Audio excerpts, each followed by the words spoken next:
حضرت محمد صلی اللہ علیہ وآلہ وسلم کا مقدس فرمان ہے کہ یہ تسبیح پڑھا کرو تاکہ تمہیں جنت ملے۔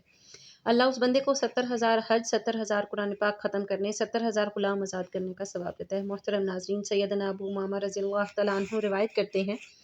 کہ رسول اللہ صلی اللہ علیہ وآلہ وسلم کا فرمان عالی شان ہے کہ جو شخص ہر نماز کے بعد یا دن رات کے کسی بھی لمحے میں دل کی حضوری اور یقین کے ساتھ یہ تسبیح پڑھے، اللہ تعالیٰ اس کے لیے 70,000 قرآن مجید ختم کرنے کا ثواب لکھ دیتا ہے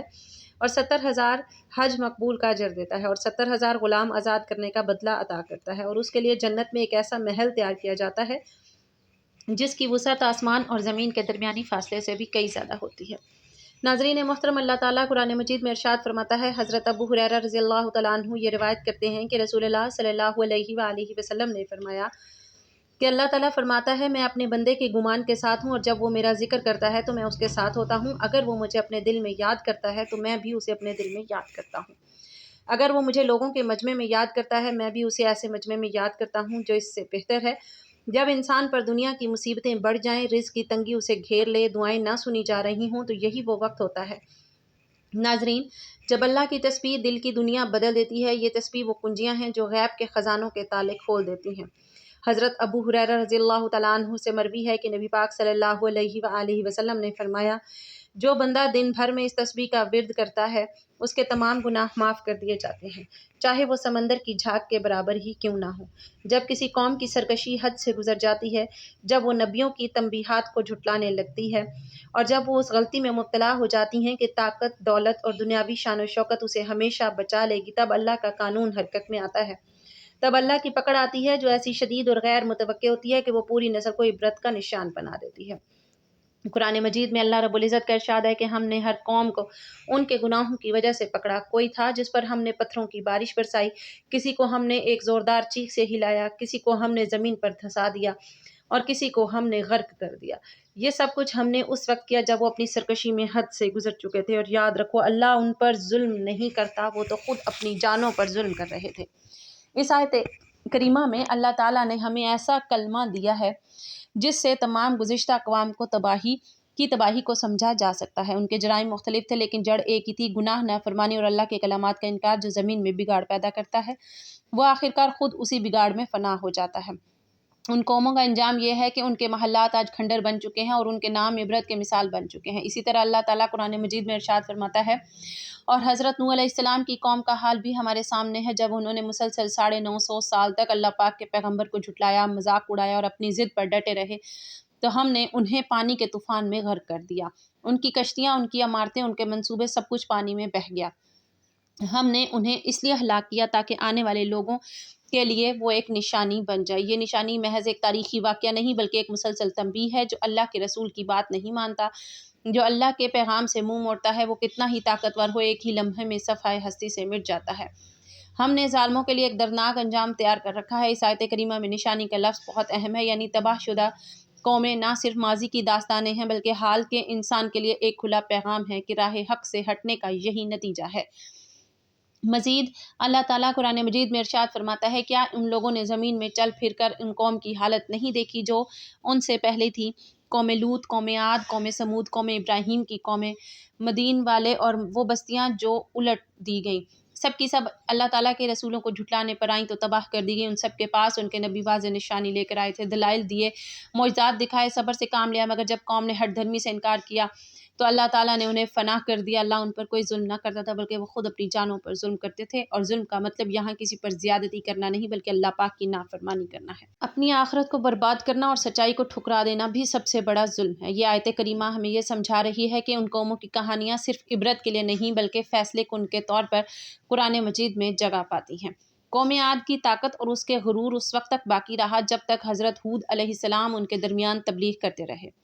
وہ ستونوں والے عالی شان محلات میں رہتے تھے، تیز رفتار گھوڑوں کی فوج رکھتے تھے اور اپنے آپ کو ناقابل شکست سمجھتے تھے، لیکن جب انہوں نے اپنے نبی کا مذاق اڑایا، حق کو جھٹلایا، تو اللہ تعالیٰ نے ان پر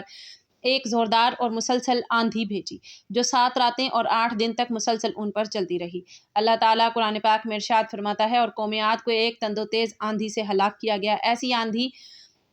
جو نہ صرف ان کے جسموں کو اڑا کر لے گئی بلکہ ان کے گھروں، فصلوں اور محلات کو بھی نیست و نابود کر گئی۔ وہ ایسے گر پڑے تھے جیسے کھجور کے سوکھے ہوئے کھوکھلے تنے زمین پر بکھرے پڑے ہوتے ہیں۔ کیا تم آج ان میں سے کسی کو باقی دیکھتے ہو؟ یہ سوال ناظرین بذات خود ایک طعنہ ہے اس قوم پر جو سمجھتی ہے کہ وہ ہمیشہ باقی رہے گی۔ یہ ہمیں بتانا چاہیے کہ جو اللہ تعالیٰ کے سامنے جھکتا نہیں ہے وہ اس دنیا میں بھی ذلیل ہوتا ہے اور آخرت میں بھی ذلیل اور رسوا ہوگا۔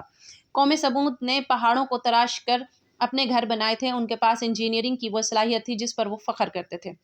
حضرت صالح علیہ السلام کو اللہ تعالیٰ نے ان کی ہدایت کے لیے بھیجا، لیکن جب انہوں نے اللہ پاک کی نشانی اونٹنی کو قتل کر دیا تو اللہ پاک نے ان پر ایک ہولناک چیخ نازل کی۔ اللہ پاک قرآن مجید میں ارشاد فرماتا ہے، قوم سمود نے اپنی سرکشی کے باعث اپنے نبی کو جھٹلایا۔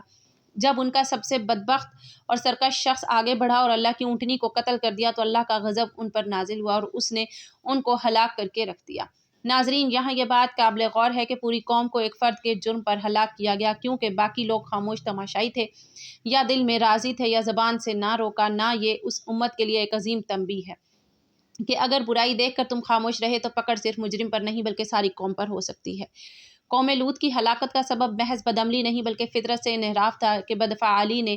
انسانی معاشرے کی بنیادوں کو ہلا کر رکھ دیا تھا۔ حضرت لوط علیہ السلام نے انہیں بارہا سمجھایا مگر وہ باز نہ آئے اور نتیجہ یہ ہوا کہ آسمان سے پتھروں کی بارش ہوئی اور ان کی بستیوں کو الٹ دیا گیا۔ اللہ رب العزت قرآن مجید میں ارشاد فرماتا ہے، پھر ایک زوردار چیخ نے انہیں اس وقت لیا جب وہ سورج نکلنے کے قریب تھے اور ہم نے ان کے شہر کو الٹ دیا، یعنی اوپر کو نیچے کر دیا، اور ان پر پتھروں کی بارش برسائی جو خاص طور پر نشاندہی والے تھے۔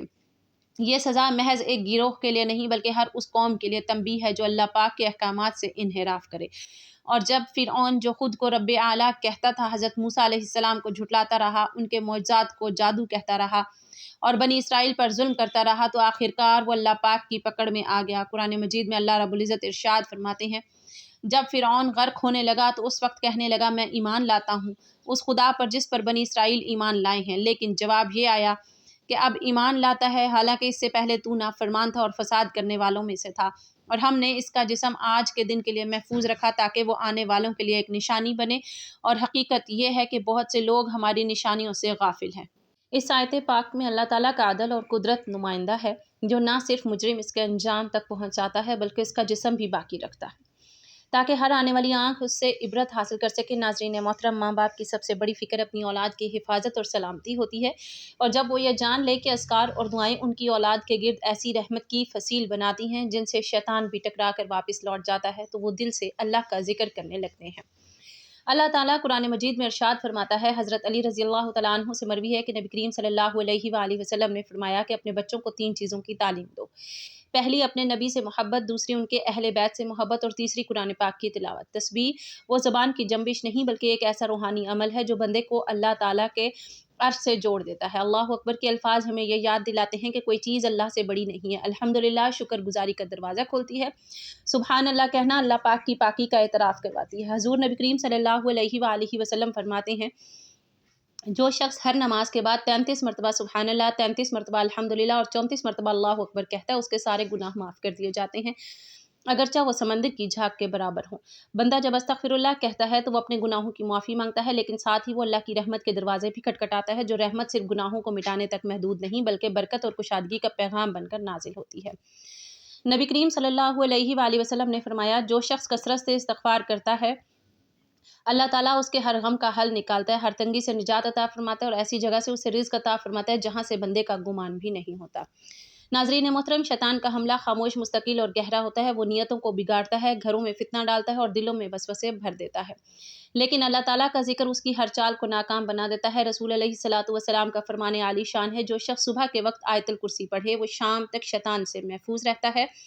اور جو شام کو پڑھے وہ صبح تک محفوظ رہتا ہے۔ رزق صرف کمائی سے نہیں آتا، اس کی وسعت اور برکت اللہ کی رضا میں ہے، اور اللہ کی رضا اس کے ذکر میں ہے۔ نبی کریم صلی اللہ علیہ وآلہ وسلم کا ارشاد ہے، یقیناً اپنے رب کا ذکر رزق کو کھینچ لاتا ہے جیسے پانی زمین کو زرخیز بنا دیتا ہے۔ اللہ کا قرب وہ نعمت ہے جس کے بعد کوئی اور طلب باقی نہیں رہتی، وہ قرب جو صرف عبادت سے نہیں بلکہ مسلسل ذکر، تسبیح اور دل کی گہرائیوں سے اللہ کو پکارنے سے نصیب ہوتا ہے۔ رسول اللہ صلی اللہ علیہ وآلہ وسلم یہ بھی ارشاد فرماتے ہیں، کیا میں تمہیں وہ عمل نہ بتاؤں جو تمہارے عملوں میں سب سے بہتر ہے، تمہارے رب کے نزدیک سب سے پاکیزہ ہے، تمہیں سب سے بلند درجہ بنائے اور سونے چاندی خرچ کرنے سے بھی بہتر ہے۔ صحابہ کرام رضوان اللہ تعالیٰ علیہم اجمعین نے عرض کیا یا رسول اللہ صلی اللہ علیہ وآلہ وسلم ضرور بتلائیے۔ فرمایا کہ اللہ کا ذکر جو شخص چاہے کہ وہ اپنے دن اور رات کو نور سے بھر دے، اپنی زبان کو اللہ کے ذکر سے معطر رکھے اور اپنے دل کو رب کی یاد سے روشن کرے، اس کے لیے اللہ تعالیٰ نے کچھ ایسے کلمات مقرر فرما دیے ہیں جن کی تاثیر نہ صرف زمین پر بلکہ آسمانوں تک کی جاتی ہے، اور وہ کلمات یہ ہیں جنہیں نبی کریم صلی اللہ علیہ وآلہ وسلم نے جنت کے خزانوں میں سے خزانہ قرار دیا، اور ان کے ورد کو 70,000 قرآن مجید کی تلاوت، 70,000 حج اور بے شمار نیک اعمال کے برابر فرمایا۔ رسول اللہ صلی اللہ علیہ وآلہ وسلم کا فرمان عالی شان ہے، جو شخص ہر نماز کے بعد دن ہو یا رات کسی بھی لمحے دل کی حضوری اور یقین کے ساتھ یہ کلمات پڑھے، سبحان اللہ والحمد للہ ولا الہ الا اللہ واللہ اکبر، تو اللہ تعالیٰ اس کے لیے 70,000 قرآن مجید ختم کرنے کا ثواب لکھ دیتا ہے، اور 70,000 مقبول حج کا اجر دیتا ہے، 70,000 غلام آزاد کرنے کا بدلہ عطا فرماتا ہے۔ اس کے لیے جنت میں ایک ایسا محل تیار کیا جاتا ہے جس کی وسعت آسمان اور زمین کے درمیانی فاصلے سے بھی زیادہ ہے، اور اگر وہ بندہ اسی حالت میں مر جائے تو شہیدوں کے ساتھ اٹھایا جائے گا۔ یہ وہ تسبیح ہے جن کا کوئی وقت مقرر نہیں، یہ فجر کے بعد پڑھو تو روشنی بن جاتے ہیں، ظہر کے بعد پڑھو تو عمل کا وزن بڑھا دیتے ہیں، عصر کے بعد زبان کو معطر کرتے ہیں، مغرب کے بعد اندھیروں کو مٹا دیتے ہیں، عشاء کے بعد سکون کا سبب بنتے ہیں، اور اگر رات کی تنہائیوں میں دل کی حضوری سے پڑھا جائے تو وہ رب کریم کے ہاں مقبول بندوں کی صف میں لا کھڑا کرتے ہیں۔ یہ تسبیحات ناظرین نہ لمبی ہیں، نہ مشکل ہیں، نہ ان کے لیے عام ہونا شرط ہے، نہ عربی جاننا ضروری ہے، صرف دل کا تعلق اور نیت کی سچائی مطلوب ہے، کیونکہ ذکر کا تعلق زبان سے کم اور دل سے زیادہ ہوتا ہے۔ ان کلمات میں پاکی بھی ہے، تعریف بھی ہے، توحید اور عظمت بھی ہے، مدد کی التجا بھی ہے، اور نبی پاک صلی اللہ علیہ وآلہ وسلم پر درود پاک کی بھی، بخشش کی دعا بھی، جنت کی طلب بھی، اور جہنم سے پناہ بھی، یعنی بندگی کا ہر رنگ، دعا کا ہر انداز اور ایمان کی ہر جہت اس میں موجود ہے۔ جو شخص ان کا ورد اپنی عادت بنا لیتا ہے وہ خود نہیں جانتا کہ وہ کب محبوب الہی بن جاتا ہے۔ فرشتے اس کے لیے دعا کرتے ہیں، اس کا رزق کشادہ ہو جاتا ہے، اس کے غم ہلکے ہو جاتے ہیں، اس کی دعائیں جلد قبول ہوتی ہیں، اس کا دل نور سے بھر جاتا ہے، اور اس کے گناہ معاف کر دیے جاتے ہیں۔ قرآن مجید میں اللہ رب العزت ارشاد فرماتا ہے کہ میرے بندے وہ ہیں جو کھڑے بیٹھے اور لیٹے ہر حال میں مجھے یاد کرتے ہیں، یہی ذکر ان بندوں کا زاد راہ ہے، یہی یاد ان کا سکون ہے، یہی کلمات ان کا سرمایہ ہے، یہی تسبیح ان کا ہتھیار ہے، اور یہی اذکار ان کی حفاظت ہے۔ پس جو شخص چاہے کہ اس کی زندگی اللہ کی رضا کے سائے میں گزرے اور اس کا ہر دن عبادت کا دن بن جائے، اور وہ ان کلمات کو ہر نماز کے بعد سوتے جاگتے، چلتے پھرتے، اٹھتے بیٹھتے، تنہائی میں اور محفل میں ہر حالت میں اپنا ورد بنا لے، یہی حقیقی زندگی ہے، یہی اصل کامیابی ہے، یہی وہ راستہ ہے جو دنیا سے جنت تک، اور یہی وہ عمل ہے جس کی روشنی قبر میں ساتھ جائے گی، پل صراط پر روشنی بنے گی، اور قیامت کے دن نجات کا ذریعہ ہوگی۔ اب آئیے ناظرین ذکر کرتے ہیں اس کلمے کی جو اہل ایمان کی تسبیح ہے، جسے نبی کریم صلی اللہ علیہ وآلہ وسلم نے جنت کے خزانوں میں سے ایک خزانہ قرار دیا ہے۔ ناظرین وہ تیسرا کلمہ ہے، سبحان اللہ والحمد للہ ولا الہ الا اللہ واللہ اکبر ولا حول ولا قوة الا باللہ العلی العظیم۔ ناظرین ان الفاظ میں اللہ کی پاکی، تعریف، اس کی وحدانیت، اس کی عظمت اور اس کی مدد کا اقرار ہے۔ سبحان اللہ کہنے والا رب کو ہر نقص سے پاک مانتا ہے، الحمدللہ کہنے والا ہر نعمت کو رب کا عطیہ سمجھ کر شکر ادا کرتا ہے، لا الہ الا اللہ کہنے والا اپنی زندگی اللہ پاک کے سپرد کر دیتا ہے، اللہ اکبر کہنے والا دنیا کی ہر بڑائی کو جھٹلا کر رب کریم کی عظمت تسلیم کرتا ہے، اور لا حول ولا قوت الا باللہ کہنے والا اپنی بے بسی اور اللہ کی قدرت کا اقرار کرتا ہے۔ نبی کریم صلی اللہ علیہ وآلہ وسلم فرماتے ہیں کیا میں تمہیں جنت کے خزانوں میں سے ایک خزانہ نہ بتاؤں؟ صحابہ کرام نے عرض کیا یا رسول اللہ صلی اللہ علیہ وآلہ وسلم ضرور بتلائیے، تو فرمایا کہ سبحان اللہ والحمد للہ ولا الہ الا اللہ واللہ اکبر ولا حول ولا قوت الا باللہ العلی العظیم۔ اور اسی طرح ایک اور حدیث میں آیا ہے کہ جو شخص روزانہ 100 بار سبحان اللہ، الحمدللہ، لا الہ الا اللہ واللہ اکبر کہتا ہے، اس کے لیے جنت میں درخت لگا دیے جاتے ہیں۔ یہ وہ کلمات ہیں جو اللہ کے ہاں مقبول ہیں، فرشتوں کی زبان پر جاری ہوتے ہیں، دل کو نرم کرتے ہیں اور قبر کو منور کرتے ہیں۔ ان کا ورد انسان کو اللہ سے جوڑ دیتا ہے، اس کی سوچ کو پاک کرتا ہے اور اس کی نیت کو خالص کرتا ہے، اور اس کے اعمال کو وزنی بنا دیتا ہے۔ اور اب ذکر کرتے ہیں اس نورانی جملے کا جو کہ بندگی کی گہرائیوں سے نکلتا ہے اور عرش کو ہلا دیتا ہے، وہ ہے لا الہ الا اللہ واللہ اکبر وللہ الحمد۔ ناظرین محترم یہ تین کلمات اللہ کی وحدانیت، اس کی عظمت اور شکر گزاری کا مکمل خلاصہ ہے۔ لا الہ الا اللہ میں ایمان ہے، اللہ اکبر رب کریم کی بڑائی ہے، اور وللہ الحمد میں اس کا شکر ہے۔ نبی پاک صلی اللہ علیہ وآلہ وسلم کا فرمان عالی شان ہے کہ سب سے افضل ذکر لا الہ الا اللہ اور سب سے افضل دعا الحمدللہ ہے۔ تو ناظرین محترم سب سے پہلے آپ نے حضور پاک صلی اللہ علیہ وآلہ وسلم کی ذات مبارکہ پر درود پاک پڑھنا ہے۔ درود پاک آپ کوئی سا بھی پڑھ سکتے ہیں، ایک بار ثواب کی نیت سے میرے ساتھ بھی درود پاک پڑھ لیں۔ اللہم صلی علی محمد وعلی آل محمد کما صلیت علی ابراہیم وعلی آل ابراہیم انک حمید مجید۔